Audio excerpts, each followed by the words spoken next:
Everybody asks me throughout my entire competition how it's done, how I train, how I eat, and the specifics and the particulars. I actually did a Q&A with Miranda, my girlfriend, who has been doing my nutrition. She also has done nutrition for past competitors and for people either in the business world, just all over the place, helping with specific goals dedicated for you.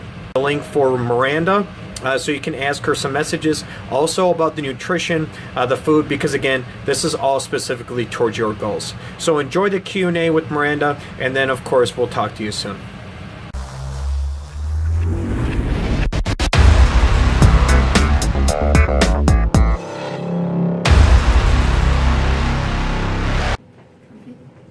I want you guys to get a little bit more info on Miranda. Of course, she's my girlfriend who I've been talking about, of course, in some of these videos before.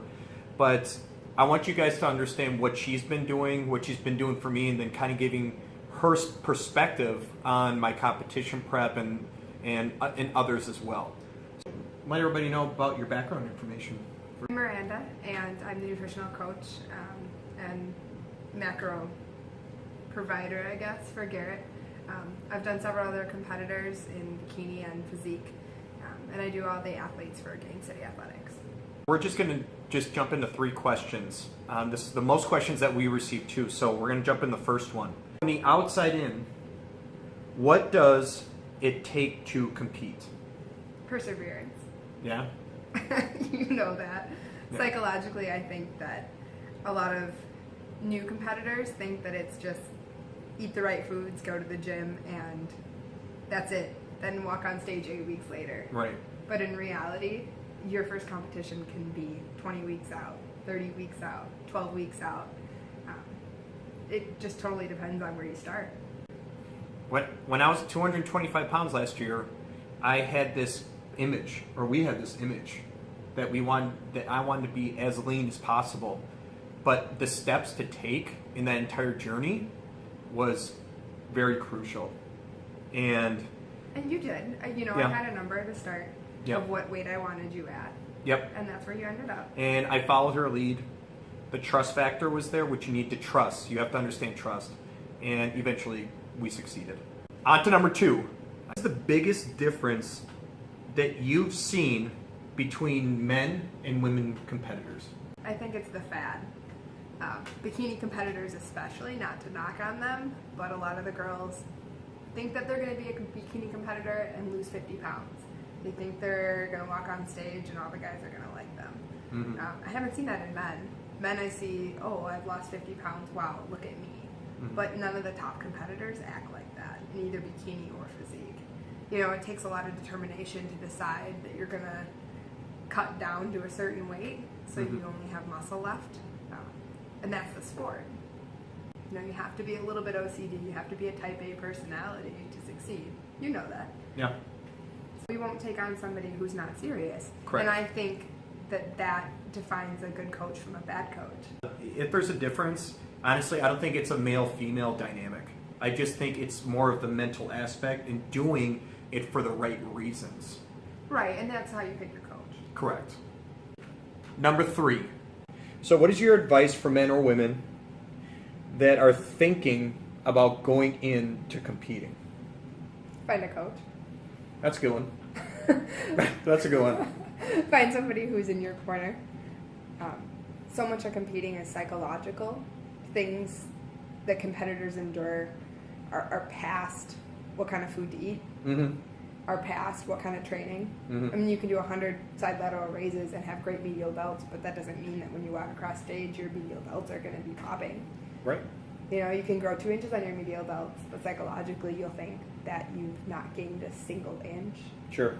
And if you wake up every single morning and you absolutely believe that you're garbage, you're garbage. If Yeah. you wake up every single morning and you believe that you're a champion, you become a champion. You are what you do. That's what we really enforce when it comes to our clients, is that we need to make sure that they know that they are the best. And that's what we take great pride in.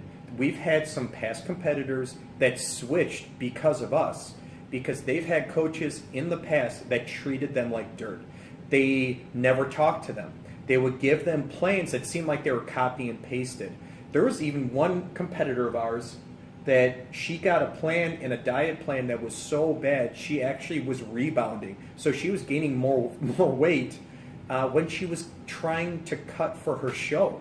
Thank God she switched and went to Miranda, because after she met her weight significantly went down, but she also kept on the leanness of her muscle mass. So it's crucial. It's crucial. That's what it's all about. Every single competitor that we have that are part of our team, their diet, their nutrition, their overall health, mental and physical, Yeah. and their workout plans are customized to them. Correct. Nobody is on the same thing. Everything's done by hand. All the macros are done by hand. All the experiences they have, they meet with us, they check in with us. Hands-on coaching. And that is the biggest, most important advice to any new competitor. You're is to absolutely find right. somebody who's Yeah. in your corner. Communication, I think, is number one when you try to compete. What we said before in the other questions is that psychologically it gets enhanced. So you start thinking as a competitor more because you want to succeed in going on stage. That is your primary goal, is to win. All right? You cannot think about anything else. We take great pride in all of our competitors because we want them to succeed. And if we don't give them the communication, if we don't give them the right tools, they won't feel the same reciprocity that they want to have. And that's what's different from us compared to other people, is that we take great care of people, we talk to them constantly, and we always make sure they are on track 24/7. With honesty. With honesty. With honesty. If I think that you are not ready to compete in 6 weeks and you want to compete in 6 weeks, I'll let you walk across stage, sure. But I'm going to tell you, you're not ready. You need another 4. Because I'm not going to lie to you. That doesn't help you in any stance. Competing and true competitors don't just compete once and walk across stage and be done. Right. It's a lifelong. It's what you said before in the other question. It's not a fad to us. We really, really do care about your success. Just honesty is the best policy. So find a coach that is honest. We're the best. How should they look for more information, or how should they look in more on maybe potentially competing, or have any questions in maybe doing something within the competitive realm? Do your online research. You can check us out at Gain City Athletics on Facebook, Twitter, we have Twitter, Instagram. They can check you out, Garrett Conley, on Yep. Facebook. And if you guys need any more info too, you can always you can comment below on our YouTube, and you can send us private messages on the Facebook or Instagram, and of course I'll connect you with Miranda. I just want to let you guys know personally that if it was not for Miranda, I would not be here. So a lot of people think that they can do it by themselves. That's absolutely false. You need someone by your side, and you need someone that understands how your lifestyle is. Remember, I've shown you this too. I work at a bar. I'm up until 2 a.m. I'm very hungry. Sometimes I'm nasty. But she's the person that makes me very grounded. And that's what makes me succeed in trying to compete. It's just that I have to understand how the process works, and then how to eventually understand to go into these comps the right way. If I mess up, or if I let her down, I let myself down.